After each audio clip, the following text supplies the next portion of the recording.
A petition to change New Zealand to its Maori name is still awaiting a committee discussion after being presented to Parliament. The name is frequently used in an official capacity across the country, but it's renewed debate on the acceptance of the Maori language.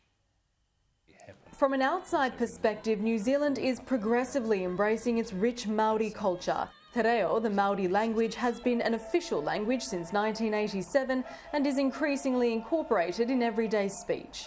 Have a go, be brave, say the word kia ora. Kia ora. Kia ora. Kia ora. Kia ora. Kia ora. Te Pāti Maori, a political party in New Zealand, says te reo is part of the nation's identity and is marching forward with a reckoning of its colonial past. Every time there is discussions around a return of the Maori language, a return of Maori names to streets, to towns, into this country, then you see the deep-seated racism start to rear its head. Party co-leader Rawiri Waititi says the public is ready for change. Oh yeah, there's an appetite and there's a mood for change. It will show some courageous decision-making, but I think this country now is in a space where Māori is becoming more accepted. Te Pāti Maori presented a petition to Parliament in June with 70,000 signatures to change New Zealand's official name to its Maori Aotearoa and to change all place names in the country to those of Te Reo Maori by 2026. A parliamentary committee will consider three options: to change New Zealand's name unilaterally, introduce a referendum, or take no action. These are exciting times for our people. New Zealand, formerly Zeelandia Nova, was christened in 1643 by a Dutch cartographer as a companion name to Hollandia Nova, or New Holland as Australia was then known. Australia abandoned the name in the early 1800s, becoming first Terra Australis, meaning southern land, then bearing its current name as prompted by English explorer Matthew Flinders. This is the South Pacific. This is Te Moana Nui a Kiwa. This isn't Europe. The person who named this place hadn't even seen this place. In Maori, Aotearoa loosely translates to Land of the Long White Cloud, discovered by Polynesian explorer Kupe and named by his wife. As yet it has no legal standing but appears on passports and in news broadcasts and official advertising. From the national anthem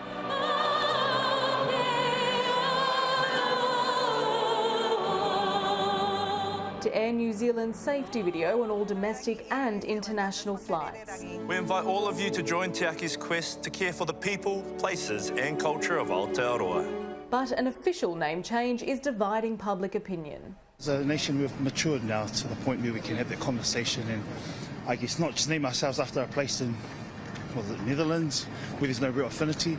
Not permanently. I think it should be together. It's from Te Reo Māori, which is our language. Makes perfect sense to me. For me, New Zealand will always be New Zealand. Change needs to occur, and again, it's a step forward. It's, in my opinion, taking it right back to the origin.